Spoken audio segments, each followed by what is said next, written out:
Great, so let's look together at the heart of the great encyclical Evangelium Vitae. This was published on the 25th of March 1995 after 4 years of consultation with the bishops throughout the world. It's a massive document, nearly 50,000 words. If you haven't read it, all I can say as people in healthcare is please do. It is still the fundamental point of reference for us as Catholics in healthcare. And I'm just going to do two things. I'm going to present a brief overview of the encyclical, picking out some of the highlights from each chapter. And secondly, I'm going to point out some aspects of the text that just strike me as particularly interesting and worthy of discussion. So, first of all, just hopping through the encyclical, many of you, well look, let's do this. How many of you have read some of this encyclical? Put your hands up, don't be shy. Yeah, a third of you maybe. So that's great. So let's open it up for those who haven't heard it before. Chapter 1, Present Day Threats to Human Life. It casts an eye over the contemporary situation. Pope John Paul sees a clash taking place between, famously, a culture of life and a culture of death, with particular threats to human life including abortion, embryo research and euthanasia. He notes that prenatal diagnosis often leads to abortion that is consciously eugenic in intent, quote, which accepts life only under certain conditions and rejects it when it is affected by any limitation, handicap or illness. How much more this is an issue today, and many other issues as we speak. Pope John Paul points out the surprising contradiction within discussions of human rights today. So he's stepping back from medicine. Quote, precisely in an age when the inviolable rights of the person are solemnly proclaimed and the value of life is publicly affirmed, the very right to life is being denied or trampled upon. It reminds us of the tragedy that has overtaken Amnesty International in the last few years, where an organisation dedicated to the defence of human rights and human life now advocates for abortion, and so denies the most fundamental right to life on which all other rights are based. Pope John Paul understands the cultural ambiguities here that pave the way for such baffling contradictions, and writes that attacks against the unborn and the needy and the elderly, quote, go directly against respect for life, and they represent a direct threat to the entire culture of human rights. Do you see what he's doing? He's not attacking that culture. He's saying, let's honour it truly and not undermine it from within. So the encyclical is not, in this respect, a complaint. The Pope expresses a deep sympathy with the sufferings that lead people to misguided decisions. He understands the individual situations, the social pressures, the anxieties, the sufferings involved. The central affirmation, though, in chapter 1 is of the sacred value of human life from its beginning until its end, and because of that, the importance of universal human rights.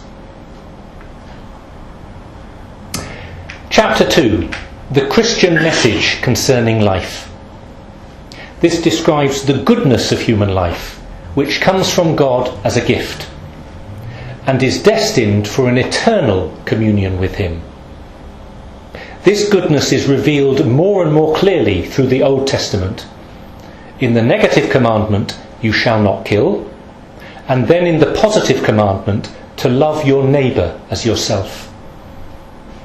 And the revelation is fulfilled in Jesus Christ as He freely takes on human life in the Incarnation, and as he gives His life as a total gift for others on the cross. Love of neighbour is extended and fulfilled in the stranger, and ultimately in love of one's enemy.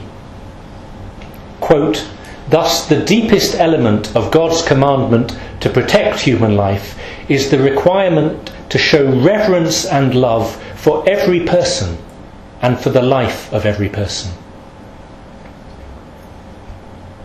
Chapter 3. God's Holy Law. Here Pope John Paul presents the doctrinal core of Evangelium Vitae.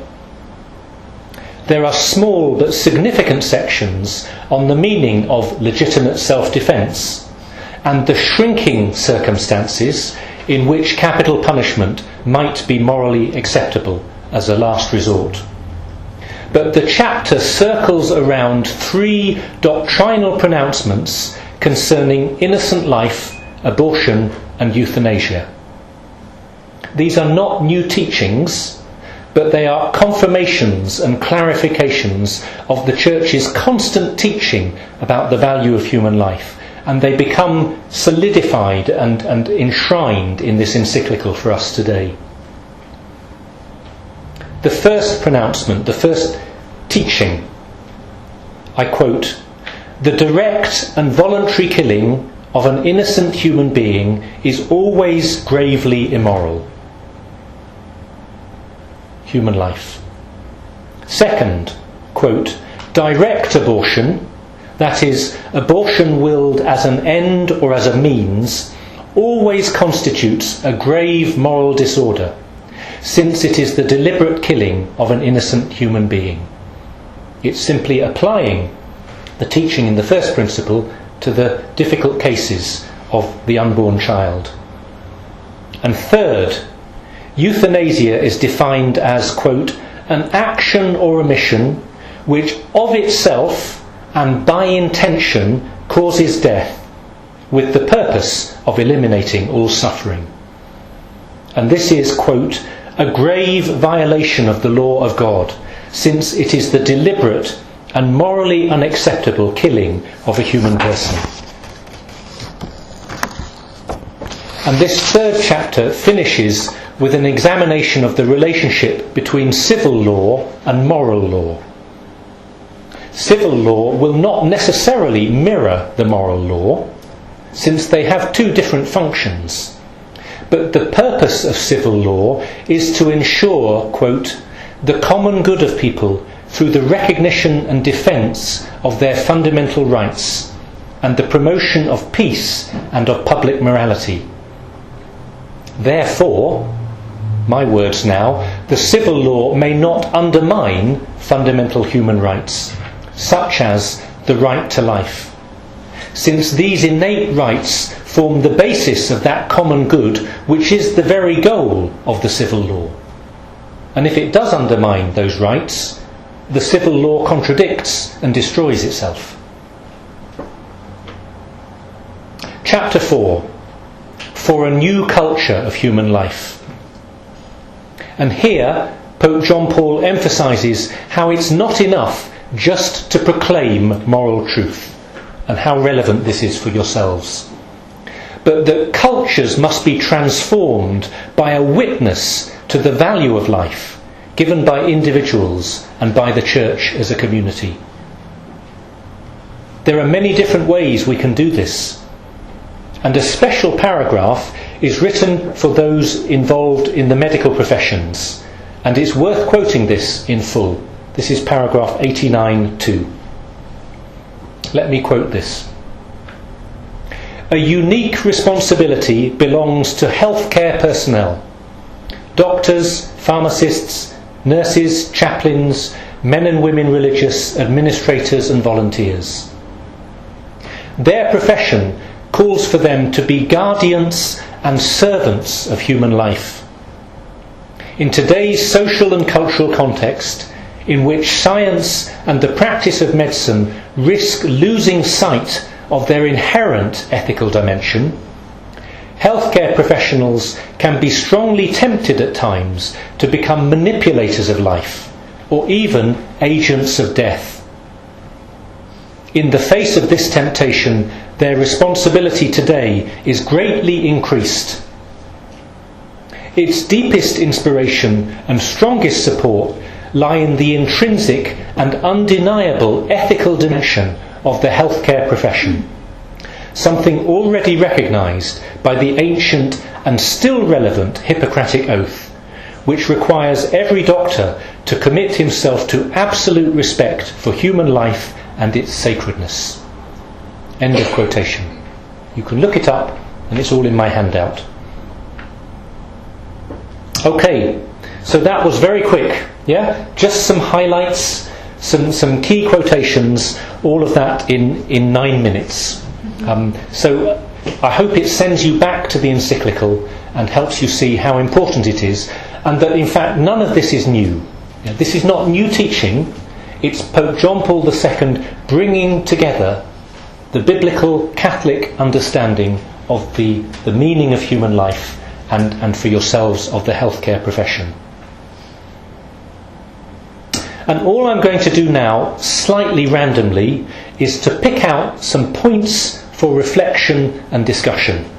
And these are just things that have struck me as being of particular interest as I've read the encyclical. First point, what a gift the encyclical is. It brings together the riches of Catholic teaching and tradition and gives clarity about what we believe and where we stand on these key moral issues.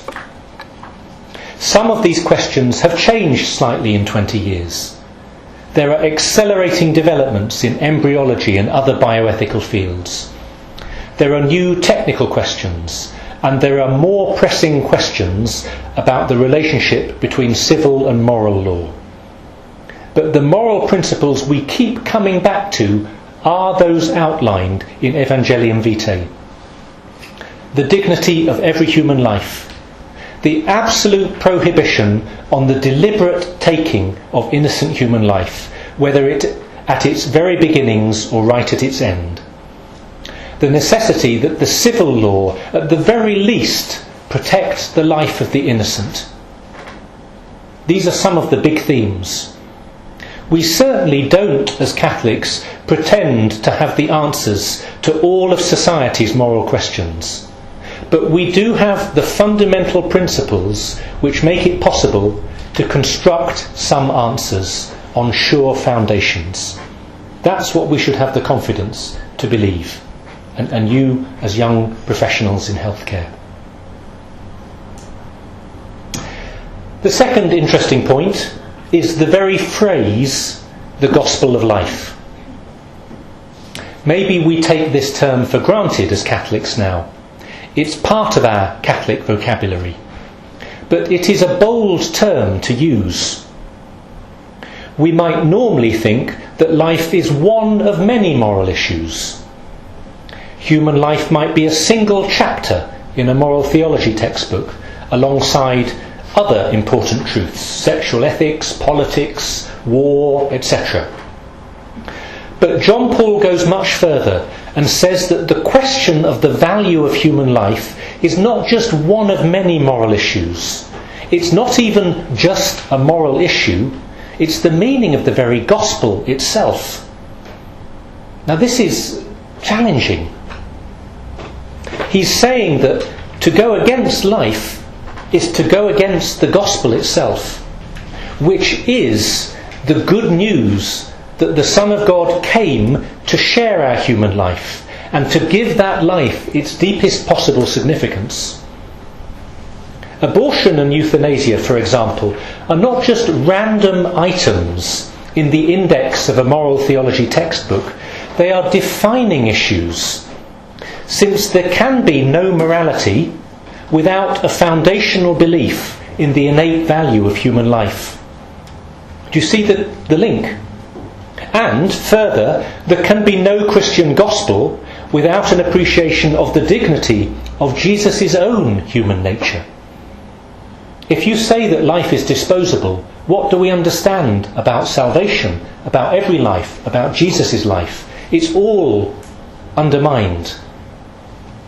These are quite radical theological thoughts, but they turn what could be a bland slogan into quite a profound theological challenge for reflection. The third interesting point life has meaning as well as value. Life has meaning as well as value. What does he mean? Well, it's easy to assert that human life has value and dignity, and to give theological reasons for this. Human life is a gift from God, we're created in his image and likeness, etc., etc. Pope John Paul recognises this, but he says it's not enough. It's one thing to assert that life has a value. It's another thing to be able to show that life has a meaning, especially when a life seems to have been wasted or damaged or destroyed. Pope John Paul is writing as a pastoral theologian, and much of his effort is spent trying to propose a meaning to human life, even in suffering. He sees that many people give up on life, not because of some doctrinal rejection about the idea of the value of life, but because they see nowhere else to go. They've lost their purpose. The temptation for them is to resolve the problem of suffering by, quote, eliminating it at root. If suffering is seen just as an evil, then a life filled with suffering becomes a life with no meaning. The job of the Pope, of every priest, parent and teacher, and your job as healthcare professionals is not just to be professional. It's not just to hold on to solid Catholic doctrine. It's to help people make deeper sense of their lives in these difficult circumstances. You're called to be pastoral, in other words, shepherds. You're called, as much as Pope John Paul or me as a priest, to give a new and deeper sense of hope and meaning to people's lives, and to show by your love and example that there is another way, as well as helping them and teaching them. Do you see how important and rich that is? The fourth point, the fourth interesting point, we are dependent persons. We are dependent persons. And I love this as a philosopher who used to teach anthropology. Because John Paul II, as a philosopher, is interested in the human person. He notes that in the modern period there's a mentality which, quote, carries the concept of subjectivity to an extreme and even distorts it, and recognises as a subject of rights only the person who enjoys full, or at least incipient, autonomy, and who emerges from a state of total dependence on others. Bit of a long sentence. What he's saying is, in our modern culture, we're tempted to define a human person as someone who is independent. Yeah? And if you're somehow dependent, you're less of a person. Well, where's that idea come from? In our culture, there is an affirmation of human rights, but at the same time, says John Paul II, there is a tendency, quote, to equate personal dignity with the capacity for verbal and explicit, or at least perceptible, communication. If I can be myself, if I can be free, if I can share my wishes with you, I'm a person. If I can express myself, I'm a person. If I can't, I'm not, or I'm not fully. And John Paul II continues, it is clear that on the basis of these presuppositions, personhood as independence, there's no place in the world for anyone, like the unborn or the dying, who is a weak element in the social structure, or for anyone who appears completely at the mercy of others and radically dependent on them, and can only communicate through the silent language of a profound sharing of affection. He continues, in this case, it is force which becomes the criterion for choice and action in interpersonal relations and in social life. There's a profound view of the human person here. John Paul II is saying, and these are some of the most beautiful passages in the encyclical for me, that to be a person, to be human, is as much about being able to receive as it is being able to give. It is as much about being weak and vulnerable as it is using your strengths and your gifts. Do you see how profound that is? I'm not defined only by my ability to communicate or express myself verbally. And my personal relationships with others and with God are based as much on the language of love, affection and acceptance as on a language expressed with words. This is something we feel instinctively, I think, when we see the smile of a healthy baby. But it's something we should also know through faith and through a sound philosophy whenever we're confronted by human weakness and vulnerability. This is not a lesser person because they are more needy. These truths about the human person are lived out, especially in places like Lourdes and in the L'Arche communities throughout the world, where people with learning disabilities and their assistants live and work together. It is this living interdependence that makes us persons, that is part of our personhood, and not our independence or our autonomy.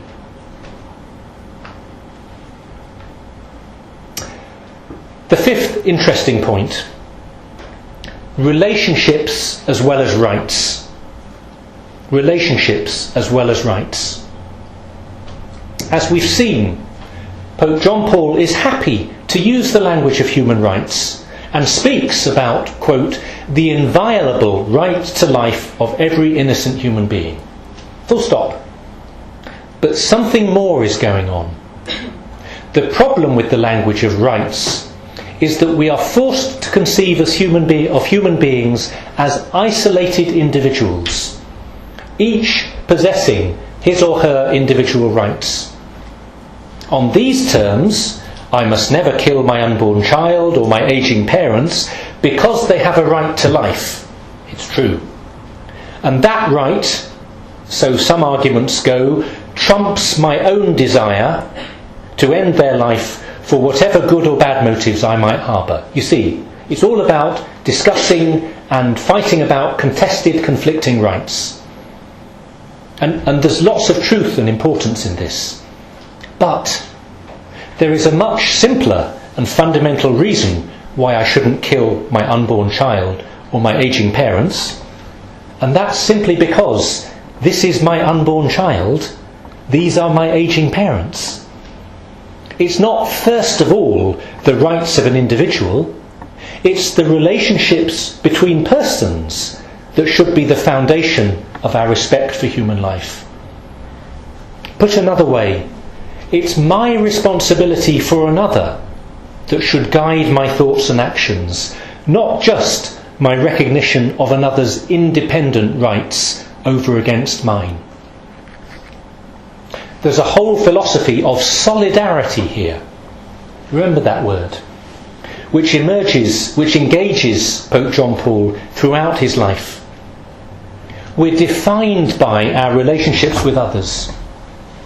To deny their rights is therefore to undermine my own identity, since I am, in my very nature, their brother or sister or cousin or neighbour or son or grandson.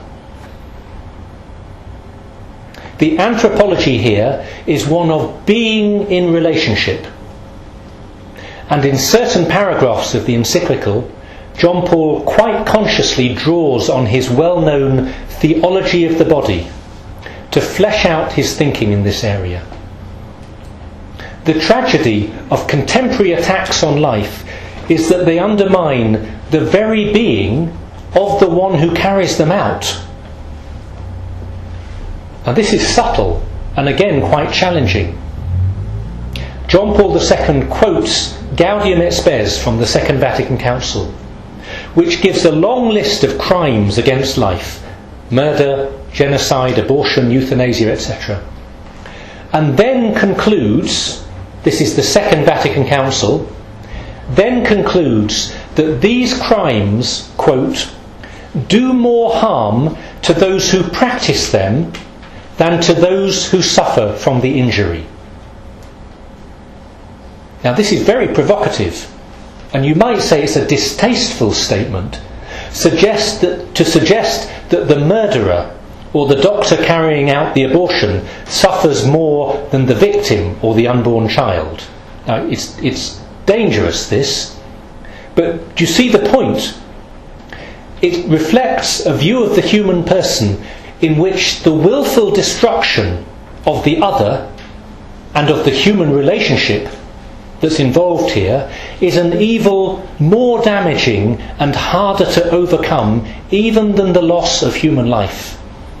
Now you can argue, you can disagree, but the core point is unarguable, is incontrovertible, I think, that we do grave harm to ourselves when we hurt the other, because of hurting the other and because of what it's doing to ourselves and in this relationship. The sixth point: to lose sight of the Creator is to lose sight of the creature. Pope John Paul writes, quote, "When the sense of God is lost, the sense of man is also threatened and poisoned. As the Second Vatican Council says, without the Creator, the creature would disappear. When God is forgotten, the creature itself grows unintelligible. If our transcendent character is forgotten, and we see ourselves solely within the horizon of our physical natures, then, quote, life itself becomes a mere thing which man claims as his exclusive property, completely subject to his control and manipulation." Now be cautious of how you understand this. Pope John Paul is not saying you have to have a Judeo-Christian view of creation in order to appreciate the value of human life. It helps, but that's not his point.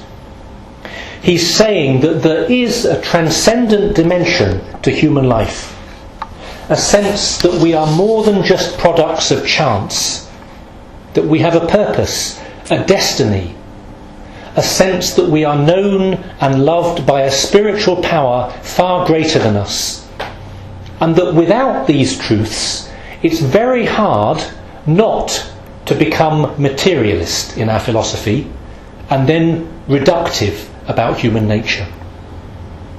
And it's hard to keep alive one's moral conscience, since the implicit foundation of both our conscience and our understanding of human dignity is the fact that we believe in a relationship with something, someone, higher than ourselves, and that human life is not just an accident, but a mysterious and precious gift.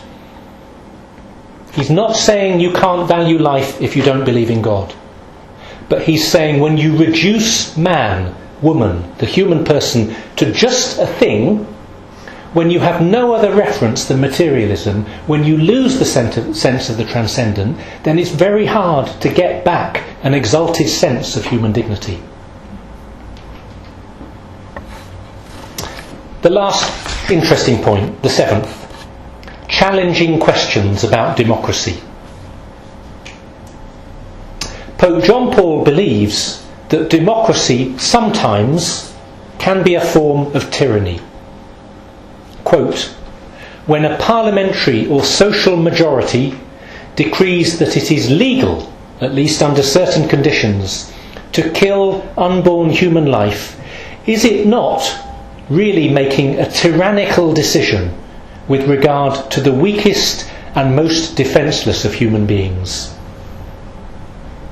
Another quote: "If, as a result of a tragic obscuring of the collective conscience, an attitude of scepticism were to succeed in bringing into question even the fundamental principles of the moral law, the democratic system itself would be shaken in its foundations and would be reduced to a mere mechanism for regulating different and opposing interests on a purely empirical basis. That's from the encyclical, but looking back to the encyclical Veritatis Splendor about the moral life. Is he exaggerating here? Is he being alarmist? Well, it's clear from the following paragraph that he's not calling for a repudiation of our democracy, of the democracies in which many of us live, but for their renewal and reform.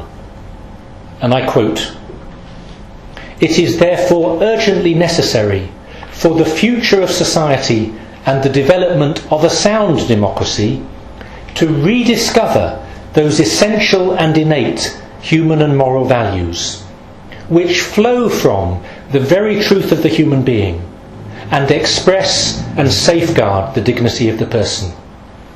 Values which no individual, no majority and no state can ever create, modify or destroy, but must only acknowledge, respect and promote."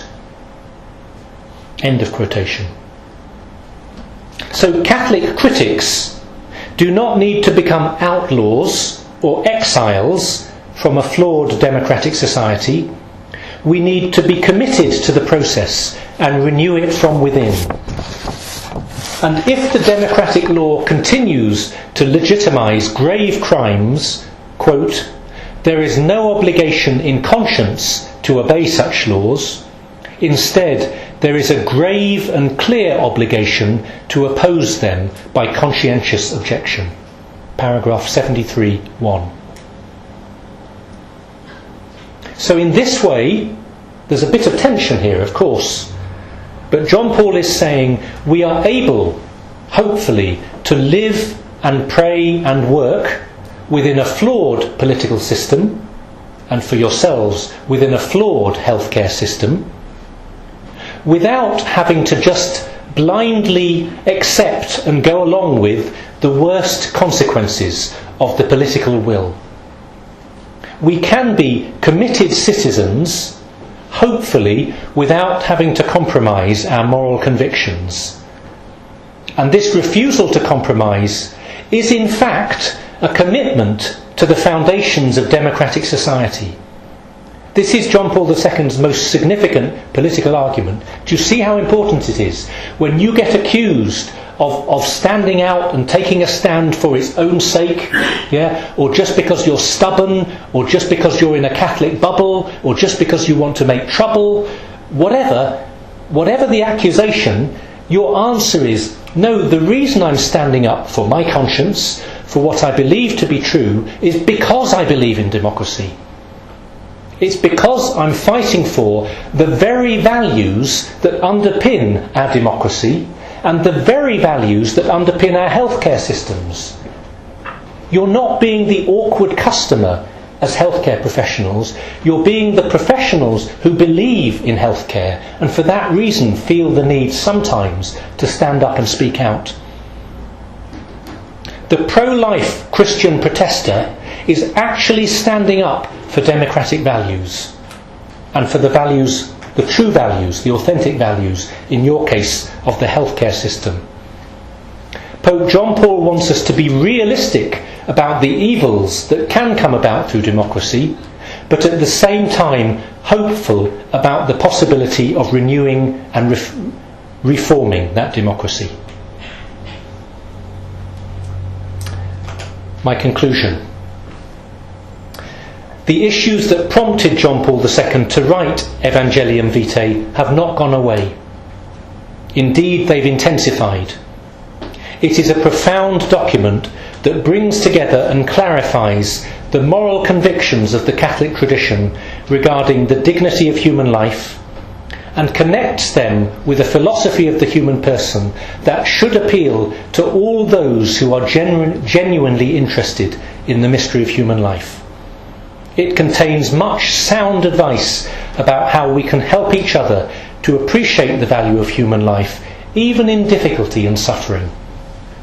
And it contains some prophetic warnings about what can go wrong in the human heart and in the political system when the value of human life is undermined. I hope that many of you will have the chance not just to reflect on these thoughts, but to actually read this marvellous document yourselves. Thank you very much.